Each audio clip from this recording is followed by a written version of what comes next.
You know, I'm signing a presidential memorandum to establish the Memphis Safe Task Force, and it's very important because of the crime that's going on, not only in Memphis, in many cities, and we're going to take care of all of them, step by step, just like we did in D.C. We have virtually no crime in D.C. right now, and we're going to keep it that way. It's our nation's capital. We're going to keep it that way, or we're going to federalize it if we had to, but we don't have to anymore because it's in such great shape.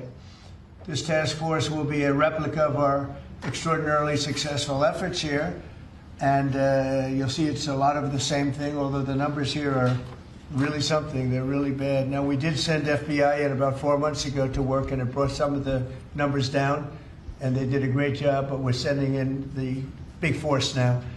We also sent them into Chicago on a sort of a moderate basis, and we brought down crime a little bit in Chicago. But we're now going to bring it down very big. We're going to be doing Chicago probably next.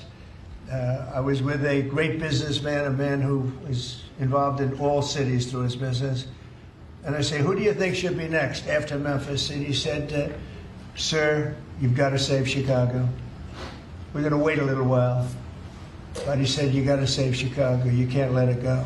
And this is a very prominent man that everybody knows. And this is from another man in Memphis was saying, Bill, he was saying, very interesting, he's on the board of FedEx, and his hotel is about a block away.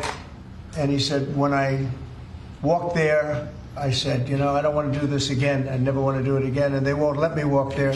They take them in armored vehicles. They take the board members of FedEx in armored vehicles like a block away to the hotel. This shouldn't be the U.S. This shouldn't be the United States of America.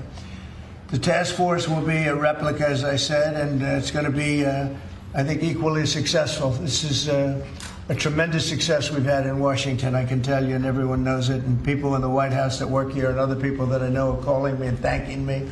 They're going out to dinners. They're doing things that they haven't done in years. The effort will include the National Guard as well as the FBI, ATF, DEA, ICE, Homeland Security investigations, and the U.S. Marshals, and more along the prosecutors. We're going to have DOJ led by U.S. Attorney for the Western District of Tennessee, who is here or not here? Who's that person here? That person is going to be very busy.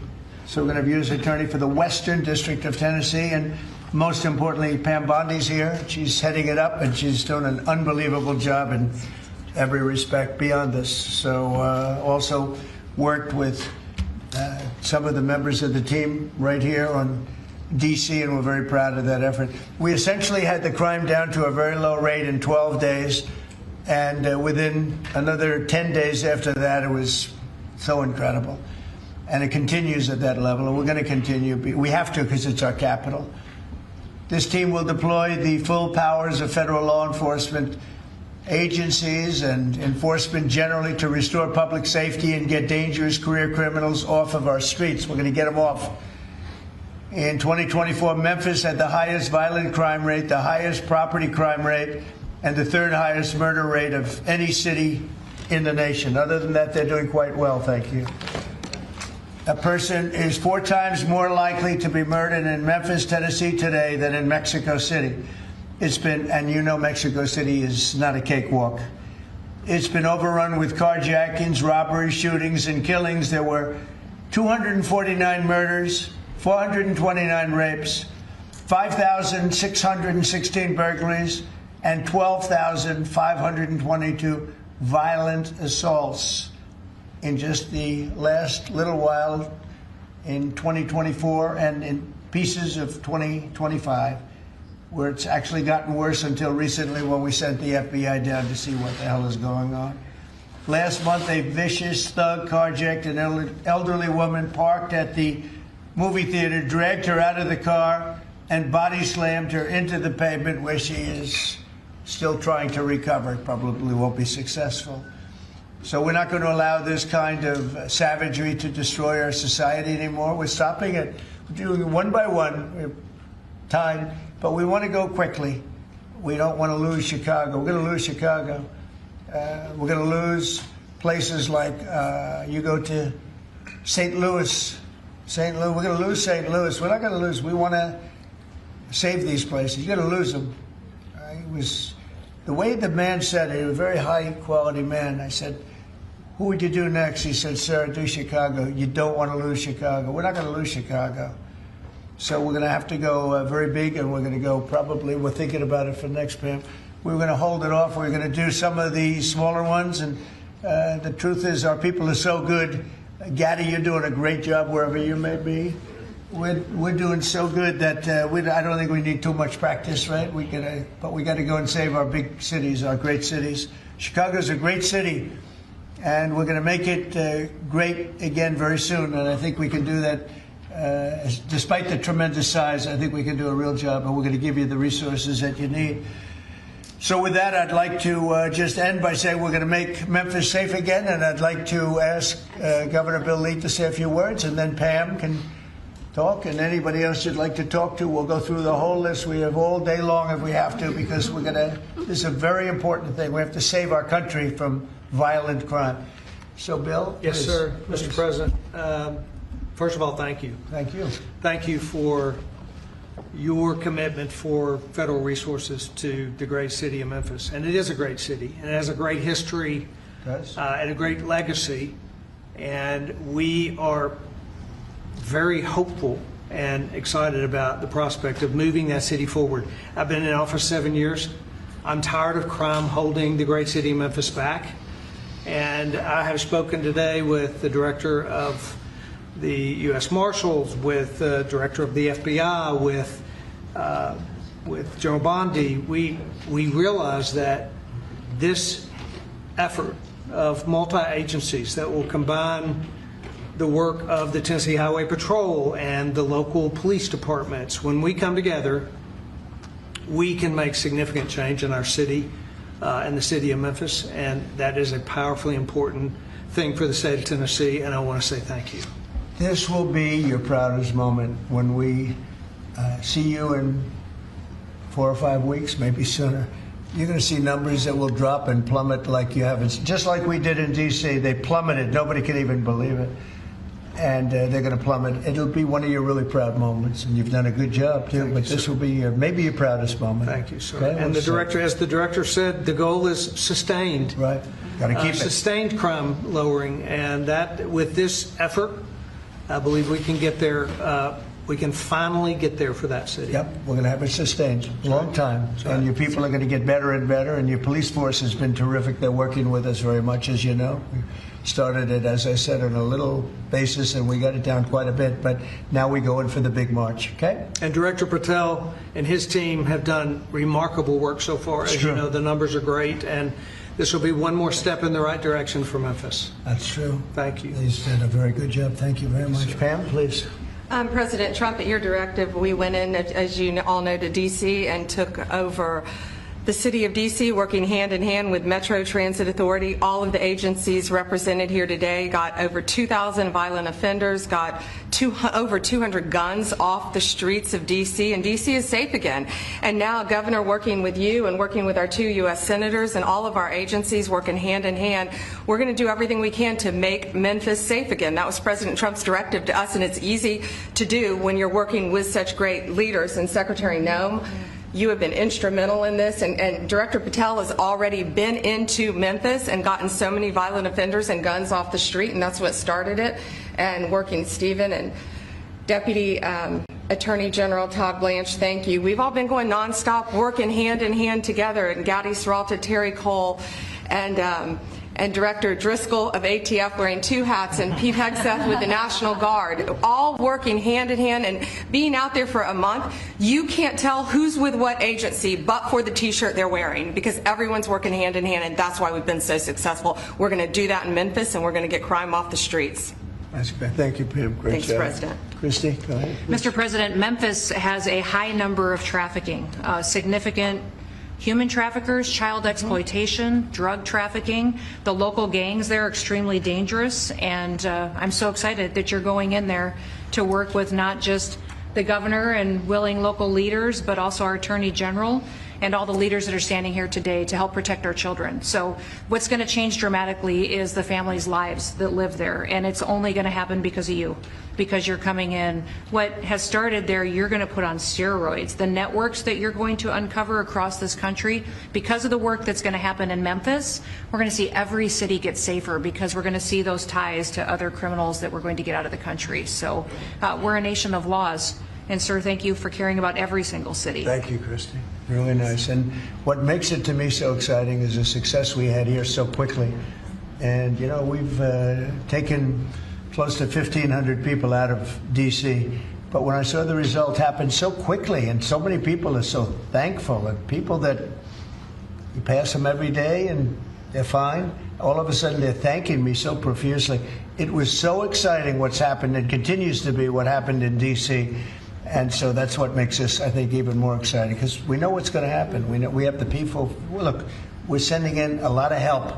And these cities have been taken over for years, and the last 4 years under Biden, what's happened is just a disgrace. So it really has, what the success we've had here has made it to me much more exciting, because I think we're going to have proportionally. I mean, you have cases where it's even worse. I have some people, we have some people quoted today that we took out of papers. We're so grateful for the National Guard coming, said an owner of a Memphis tax service. It's so dangerous here. It's so darn dangerous that you can't get out of your car. If you get out of your car, he says, you get robbed, you get mugged, you get hit. You can't go to the market or a service station. So, yeah, I want to see crime stop, and I want to see the National Guard come in right away if that's what's necessary. There's a need. Here's another one from a director of a Memphis-based crime prevention organization. There's a need for more boots on the ground. You have to get them done fast before we totally lose it. They're going to lose it all. I got 2 guns put in my face, said another, within 5 minutes at 2 different locations. He said, I got a gun put in my face. Then I went someplace else, had another gun put in my face. I was scared. It never happened to me. I've never seen anything like it. Here's another one. I honestly thought he was going to kill me, said a 60-year-old Memphis carjacking victim. A man walked up, give me your car, you got 5 seconds to get out or you're dead. This is what we have in this page after page of the same kind of thing. Kash, would you say a few words, please? Thank you, Mr. President. Thanks to your brilliant foresight, you had asked us to go in quietly into these cities to help set the landscape, to work with the interagency, and to make America safe again. And we've done that under the FBI's banner program of Operation Summer Heat. And the results are only as good as the prosecutions. And because the Attorney General and the Deputy Attorney General have mobilized DOJ to successfully prosecute so many violent criminals, we have set the landscape for the interagency to come into Memphis and really make it safe permanently. As the governor and the senators and the other directors were saying, it's not a short-term mission, but thanks to you launching us early, launching us quietly, not looking for the credit, Mr. President, we greatly appreciate your support and the advanced foresight you had in doing that. It's so exciting, and somebody had to do this. A president should have stepped up long ago and saved these cities. So it's not that I wanted to do it, believe me. Somebody had to do it, and we're doing it in a big way. Excellent. Pete, could you say a few words? Yes, Mr. President. You know, from day one, the DOW, the Department of War. I'm glad you made that correct. Corrected it for you, sir. Has been proud to stand with our partners across the interagency, whether it's the southwest border, whether it was Los Angeles getting ahead of that, whether it's right here in Washington, D.C., where Secretary Driscoll and the Army and the National Guard have taken the lead in helping across all of these great folks to secure the city. We are very proud to be here, to stand strong alongside law enforcement. We're glad that Memphis is the place to go. The volunteer state, we're not going to have any problems with the Tennessee National Guard being willing to go in and stand strong in Memphis. Not at all. And get ready, because you'll be doing a lot of other places that are almost as troubled.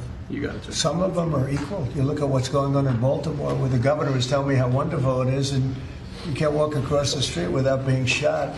Could I ask our 2 great senators to say a few words? Of course, please. Mr. Marcia? President, thank you so much. I want to say a thank you to Director Patel, because he had promised that he would come into Memphis. We've had Operation Viper there this summer. There have been over 500 arrests. There are over 100 indictments. And Memphis had the best stats they have had in years this past August.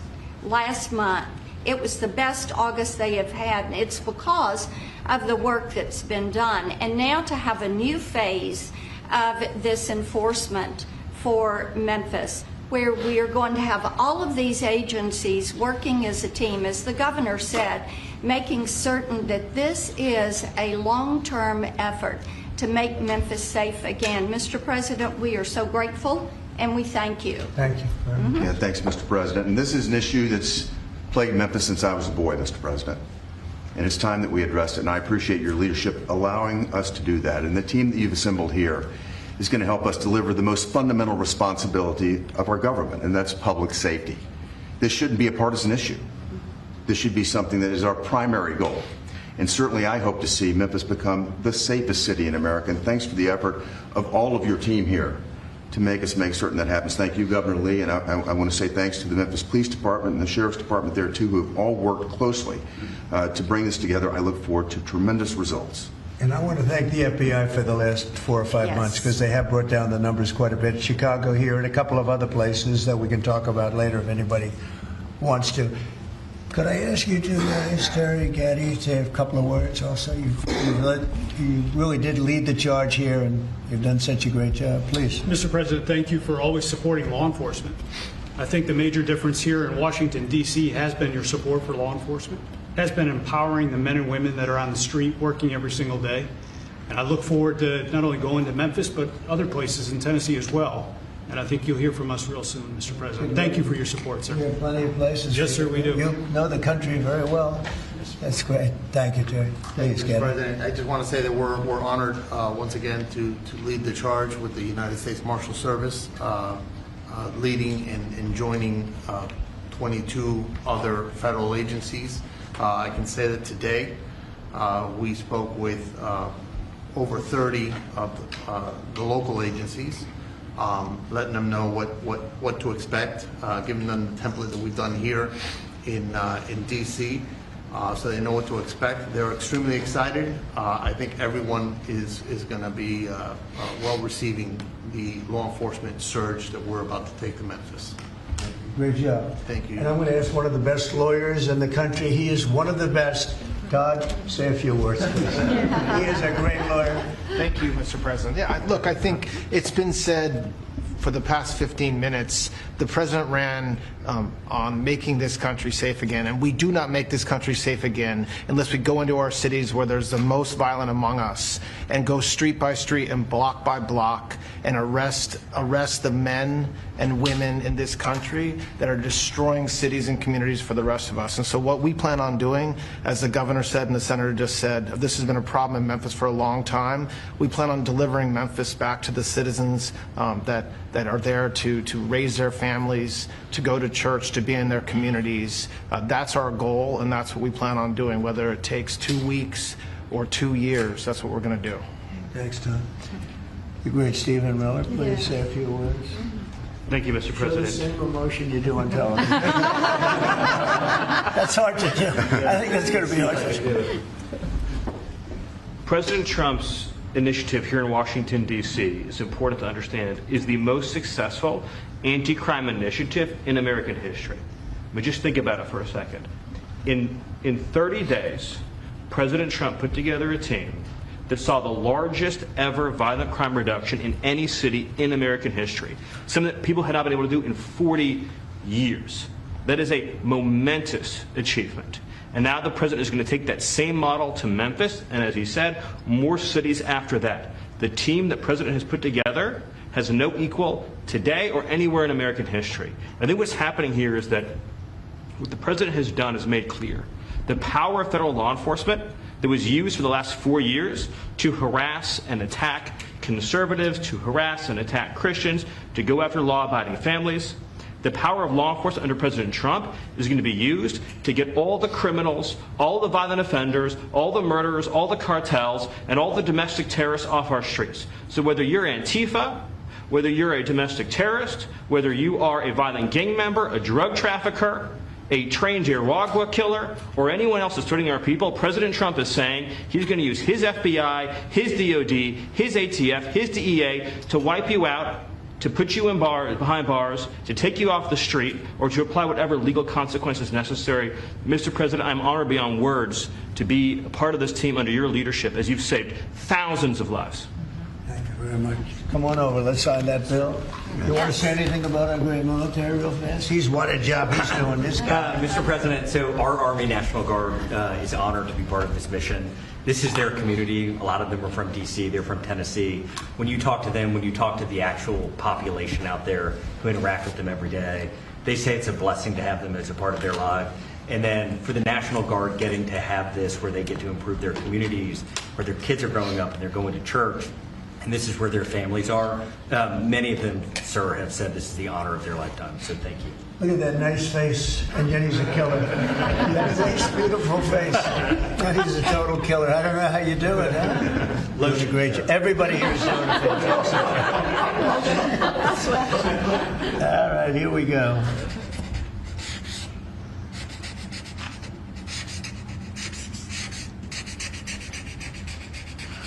Wonderful.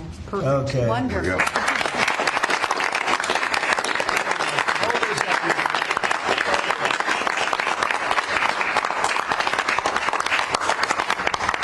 Okay. Thank you, Do you have sir. any? Thank you very much. Thank you. Thank you very much. Mr. President. No, thank you very much. Great job. Any questions, please? Brian? Yeah, Brian. First of all, you've got to. Did they take down the blue tent? Yes, sir. Last time he hit me with a blue tent and nobody knew what he was talking about. We found out, right? Found out, and it was gone the next day, and they had a lot of. That was not so easy. They had, that's a violent, radical left group. Okay, go ahead. I got peppered with a lot of comments for doing that. They still have their First Amendment right, though. They're still out there protesting. But you've got an amazing team behind you. You've done an awesome job for D.C. I want to get ahead of a story that I think might come out. You pushed out an email earlier today really showing dozens and dozens of local media in Memphis highlighting all of the violent crime in that city. So they have no problem reporting the crime, but when you show up to solve it, they're going to run around town looking for that one person that says, we don't want Donald Trump in our city. What can you say to the media there in Memphis, Tennessee, to help let them know the people want you there in their city? Well, I'm not sure they found that person, because I saw them doing some interviews, and it looked like they were looking, but they were very, in fact, that producer, that person, I think they lost their jobs, because everybody was saying, we want Trump to be there, they want the people right here to be there. Look, it's very simple. In Chicago, they're getting beat to hell, they're being shot. If you lose 6 or 7 people die over a weekend, they consider that a successful weekend. And when you consider that a successful weekend, that's pretty bad. I had the president of Poland here a few days ago, and we had a news conference. Many of you were here. And I made the statement. I said, we're very happy to announce that it's been over 2 weeks since anybody's been killed in D.C. And he looked at me like, is that supposed to be good? He's looking like, what kind of a place is this? And now it's been a long time, but and as I was saying it, I said, I'm not sure if that sounds good to somebody. It sounded great to you, but it doesn't sound good to somebody from a country where they don't have violent crime like we have. But now it's a long time since that's happened. We went for years where at least one person was killed. Now you're not seeing it all. It's like the border. Millions of people a year ago, millions of people poured into our country. In the last 3 months, there have been 0, as reported by largely Democrats, actually. The border is secure. The country is secure. We've got the hottest country anywhere in the world. And I'll tell you, a year ago, we were a country in tremendous trouble, probably a dead country if it continued. So we're very happy about it. And so just, in terms of your question, people have never seen anything like what we're doing, and I think they're very happy, and they want us to be there. They don't want to be mugged. Who would say, gee, I don't want the National Guard? And you need that in terms of numbers. And also, you look at those guys, I look at them, they're rough guys. They're, the Supreme Court voted recently on merit. We're a merit-based country again. I said they had tremendous courage to do that. We're a merit-based country again. When I looked at the people that were patrolling the streets for the National Guard and for others, I could see we're merit-based. They were rough-looking, they were tough-looking, and they love our country. So that's where we are, Brian. Thank you. Thank you very much. Yeah, please. Yes. Given with all the that's going on with Charlie Kirk's assassination and the left-wing, violence going on, do you have plans, and actually this is a great opportunity with all these do you plan on designating Antifa finally a domestic terror organization? Well, it's something I would do, yeah. If I have support from the people back here, I think we'd start with Pam, I think. But I would, if you give me, I would do that 100%. And others also, by the way. But Antifa is terrible. Are there other groups that you can think of? There are other groups, yeah. There are other groups. We have some pretty radical groups, and they got away with murder. And also, I've been speaking to the Attorney General about bringing RICO against some of the people that you've been reading about that have been putting up millions and millions of dollars for agitation. These aren't protests. These are crimes, what they're doing, where they're throwing bricks at cars of ICE and Border Patrol. And they come in with a beautiful new car. They're so proud. It's Border Patrol, ICE, it's got whatever it is. And they're throwing rocks at it. And after 50 yards, it looks like an old beat-up vehicle. It was just brand new. It was just bought for the purposes. And they don't have to take that anymore. I let it be known. We'll take responsibility. They don't have to take it anymore. And they don't want to take it. They were told by a past administration, it became almost a culture, if somebody throws a rock at you, do nothing. If somebody spits in your face, do nothing.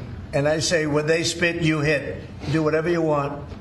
You do whatever the hell you want. I watched it so sick it made me. For 4 years, I had to sit home and watch people screaming at policemen and spitting in their face, and they weren't able to do anything. They just had a grin and bear it. They're standing up like a piece of steel.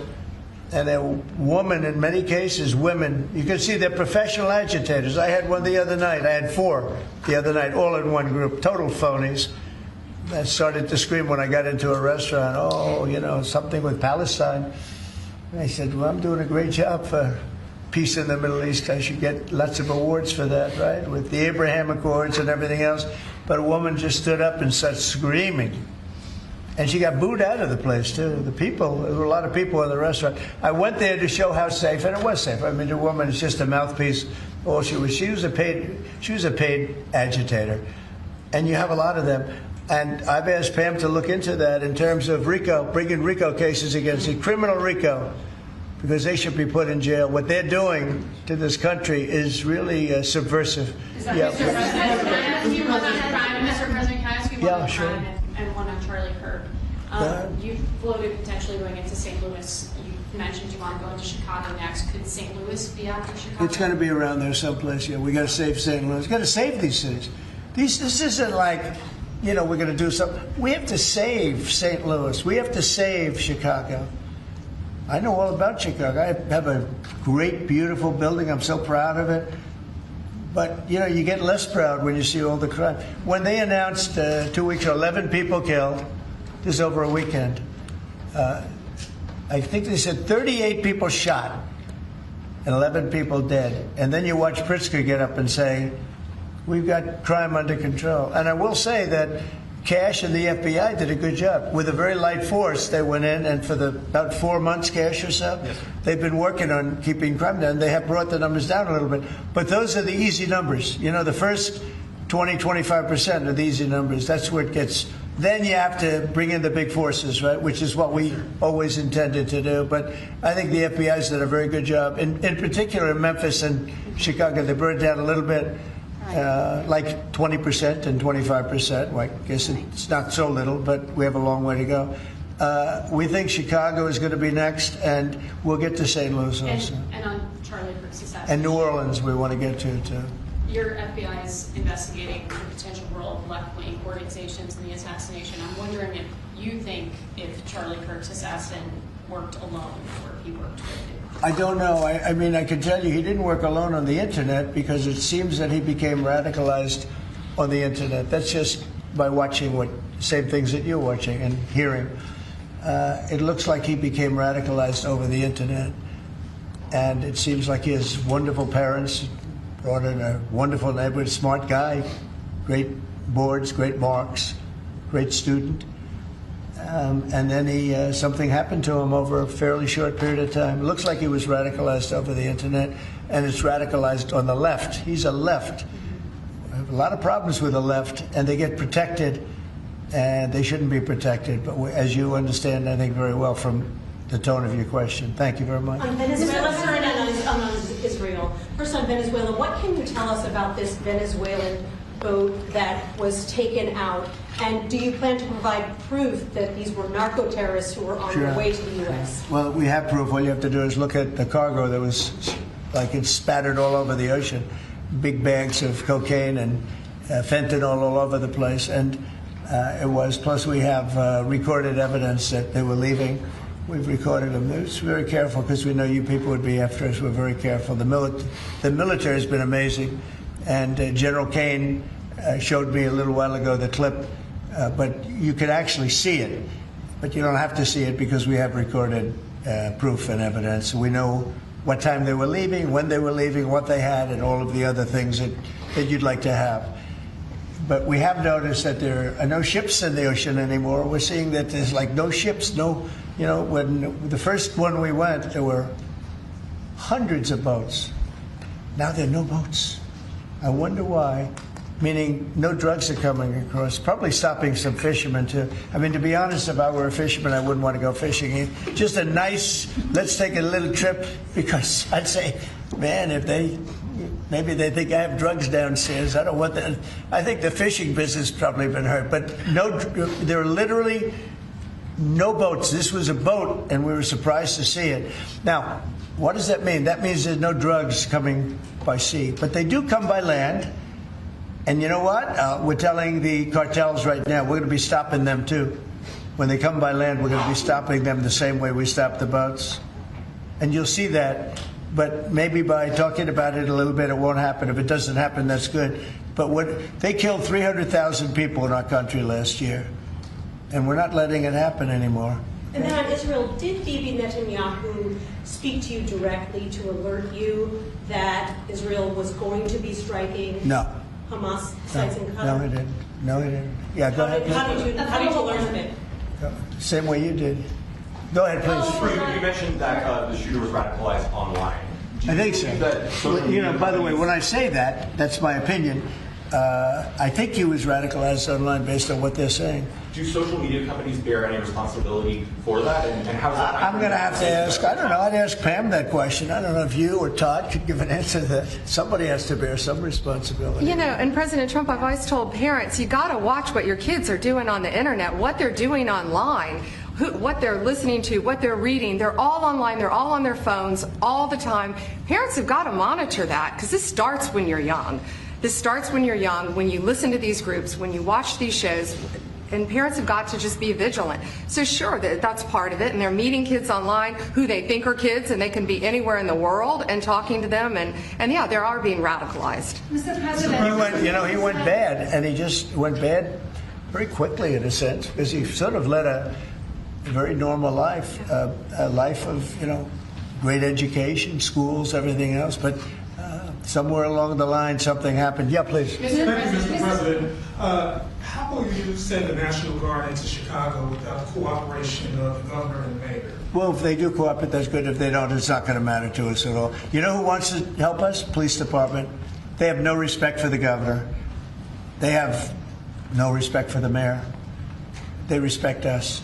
And we found that in Washington. We haven't had total support in Washington from government, as you know, from everybody. I don't want to say the mayor because she was better than most, but we haven't had great, but we have had great support from the Metropolitan Police.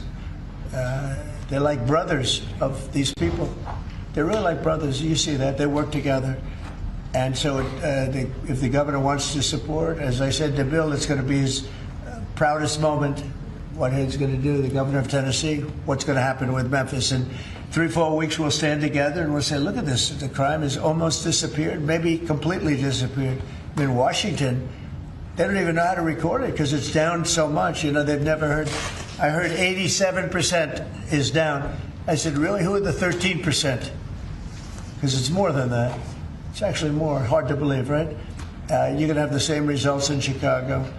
And we hope we have the governor's help, but if we don't, we're doing it without him. And on social media, Mr. President, you had the framework that's been agreed to with TikTok, for example. Will China continue to have a stake in the company? Well, we haven't decided that, but it looks to me, and I'm speaking to President Xi on Friday for confirmation of that, and, you know, frankly, more importantly, a big deal.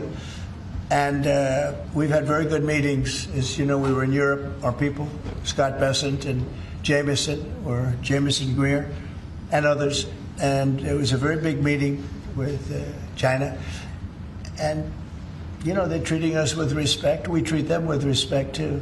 But it was very successful. And on top of it, we have what could be a very good deal. Don't forget, I've had more people say, could you try and keep TikTok alive? I use TikTok. I mean, I have to admit it in the election, and look how I did with you. No Republicans come close. I blew everyone away. You know, if you look back, not so long ago, Romney, he got like 7% of the youth. I got like 8 times that amount. I got tremendous numbers of youth. By the way, I want to say, Charlie helped me. And Charlie was the one, get on TikTok. He used to say to me, get on TikTok. Charlie was unbelievable. So probably, and I did. I had somebody named TikTok Jack. And he'd put that camera, he said, just a real quick statement, sir, like 10 seconds or less. They didn't like anything over 10 seconds, but it worked. But Charlie is the one that really, and my son Barron also. And I have to say, Don, Eric, the whole group, it's important. And it can maybe even bring us closer to China. We had a very good meeting with China. I was surprised. I didn't expect it to that extent. And I'm going to speak again with President Xi on Friday, and you know, I think that'll confirm things up. On Charlie Kirk and crime. On Charlie Kirk, do you plan to speak at the funeral, and what would your message be? Well, I'm going on Sunday. We're taking a whole plane load, and having. I was invited on Saturday, but I said I'd rather save it for Sunday. You know, we're going to have a stadium, and I'll bet that stadium is going to be pretty packed. Maybe completely packed. It's going to be big, but I'm going to be at the stadium, and I guess I'll say a few words. I don't know, but I guess I will. But I knew him very well. He was an amazing guy. He was all about young people, getting them started right. And he was like a magnet for young people. They just attracted to him. He loved them, and they attracted to him. His wife is a tremendous person, by the way. He always had great respect for his wife. He got married. I didn't know he was getting married. I heard he got married, and he loved her. I tell you, he really loved her. She loved him, and I think she'll have something to do with keeping that whole thing going. You know, Turning Point it became a very big deal, and I heard they had like 38,000. So he wanted to get it up to 20,000 chapters. That's a lot. That would have been a lifetime's work. I heard that over the last 4 days, they have 38,000 people wanted 38,000 chapters at colleges, schools, other places.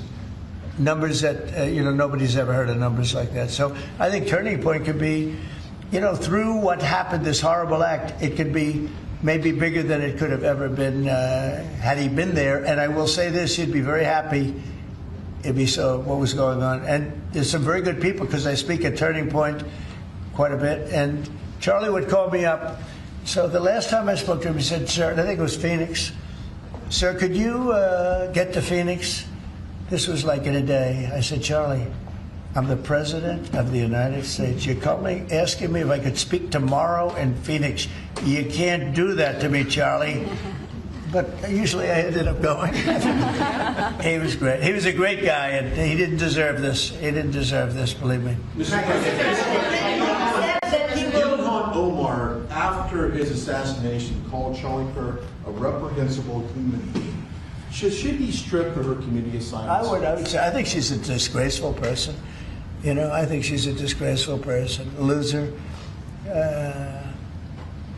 It's amazing the way people vote. I know it's people from her area, maybe of the world. I don't know. They got here and they vote her in. It's hard to believe, but I think she's a disgusting person. And one more question, if I could. A lot of these, in recent of these trans shooters that we've seen over the last couple incidents, This flag right here is up and down 14th Street. This is what would be a trans flag. A lot of people are very threatened by this flag. It means a lot of different negative things to people, violence. Would you be opposed to taking this flag down up and down the streets of D.C.? Well, I wouldn't be. Then they'll sue and they'll get freedom of speech stuff, so that'll happen. But I would have no problem with it. I will say, and Steve might just mention this, Todd, you might mention it too, because we're putting out an order. Freedom of speech means you can burn the American flag, which I think is horrible. But I noticed something over the last little while. As you do this, you start noticing things that you wouldn't normally think. It really causes unrest and violence when they burn American flag. So the American flag, I wanted anybody burns the American flag, go to jail based on freedom of speech, goes to jail immediately. But the freedom of speech protected them, right? And that's been argued a couple of times. And it's one of those things. But you know what? Hasn't been argued, and we're going to be arguing it, I think, very soon. And that's the violence. They incite violence. So I saw it just yesterday. They burned the American flag, and people that were there were fine. And all of a sudden, they're going crazy, and there's fist fights. It wasn't in Memphis either. But I will say, it incites violence. And I think you just do the exact same thing. Don't use freedom of speech. Use the incitement of violence. I mean, it's really, you had to see, these people were going at it. Yeah. And, you could burn other things and people just sit there, they fall asleep. You burn the American flag, and on both sides. But the level of violence I saw this flag burning cause was incredible. It was an incitement. So I hope you guys are going to be able to do that, Pam, right? Well, there's also groups called Trans-Tifa. So perhaps if you can label them a domestic terrorist group, in all reality, you could take that flag down because it would represent the Trans-Tifa. I think you probably could. Again, you'll be sued, and it's okay. I've been sued before a couple of times, you may have seen. Anyway. Netanyahu said that he doesn't rule out targeting Hamas anywhere they are. You said that you don't want to see Qatar hit again. Are there any guarantees that Qatar... Well, he won't be hitting in Qatar. As I say, I call it Qatar, and you call it Qatar. You're actually more right, but actually you're allowed to go. The Emir said, you can say it any way you want, but I've always thought of it as Qatar. I think it's a beautiful sound. And actually, they've been a very good ally. And a lot of people don't know that. But he won't be hitting Qatar, but he will be maybe going after. Now, there was an article that I read in a newspaper just about an hour ago where Hamas said they're going to use the 20 hostages as human shields. They're going to bring them up from the dark tunnels, and they're going to put them in the line of fire so that if Israel goes forward, they're going to die. And I thought that was very terrible, and I put out a statement on that. You saw that. Mr. President, I want Charlie Kirk, in retrospect, given all of the moving ways that this White House has paid tribute to Charlie Kirk, right. Do you think it would have been fitting to lower the flags to have staff when Melissa Hortman, the Minnesota House Speaker, was gunned down by an assassin as well? I'm not familiar. The Minnesota House Speaker, a Democrat, who was assassinated this summer. Well, if the governor had asked me to do that, I would have done that. But the governor of Minnesota didn't ask me. I didn't. I wouldn't have thought of that, but I would have if somebody had asked me. People make requests for the lowering of flag, and oftentimes you have to say no because it would be a lot of lowering. The flag would never be up. Had the governor of Minnesota asked me to do that, I would have done that gladly. And given the killing of Melissa Hortman, the attack on Paul Pelosi, the attack on Gabby Giffords, the attack on the Pennsylvania governor's mansion, why make the case that violence is only on one side? It seems to be taking place. I didn't say it's on one side, but I say the radical left causes tremendous violence, and they seem to do it in a bigger way. But the radical left really is caused a lot of problems for this country. I really think they hate our country. Okay, yeah, please. This may be related to the RICO work that you're doing, and I'd like to confirm. And we are really looking at that seriously. Vice President Vance was speaking with Stephen Miller earlier today about targeting NGOs that they were saying foment violence. Right. Is that? Can you speak more to that? And what NGOs specifically are you looking to target, sir? A number of them. Steve, please. Yes, so I believe what you're referring to is there are these nonprofit entities that organize, as the President mentioned, attacks on ICE officers, attacks on Border Patrol agents, organized doxing campaigns, which are a violation of federal law. They break off cement and they bring it into riots. They have organized drop points for weapons, organized drop points for a gas mask, organized drop points for all the materials necessary to launch a riot. And of course, you saw that during the Black Lives Matter riots as well, too. So there's this whole network of organizations. And I think the key point the President's been making is somebody is paying for all of this. This is not happening for free. And so under the President's direction, the Attorney General is going to find out who is paying for it, and they will now be criminally liable for paying for violence. And you know, a new thing that I've been seeing a lot of lately, but never saw it before, is they're walking in with bricks and rocks and everything. And the FBI or the Border Patrol or ICE or the police are grabbing them and taking them away, and that's great. And then they whip out a hammer, and it's a beautiful hammer, really. It's nice. You know, this is not a hammer somebody happens to have. These are serious hammers, beautiful, brand new hammers, and they start breaking up the concrete sidewalks and the granite curbs in many cases. Granite is hard to cut, you know, it's very hard stone, and they're banging away and handing out pieces of stone. So instead of having it in bags, they're banging the sidewalk, knocking that. You have to see what some of these sidewalks look like when they finish, and especially the curbs, because the granite curbs are very, very expensive, and they're great, and you know, very hard. They are almost indestructible, but not when it gets pounded on for 20 minutes by some pretty strong guy. And then they hand out big chunks of stone so that people can throw them at the police and people can drop them off bridges into car windows. No, we have a long way to go, and we're going to make it all good. We're going to make it really safe. This country is going to be safe. We've got almost 3.5 years. Think of that, 3.5 years. It's a long time. It goes quickly. But at the end of that time, I hope one of the many things we can say is that we made our cities safe again. Thank you very much, everybody. Thank you. Thank you. Come on, TV. Everyone. Thank you very much. Thank you.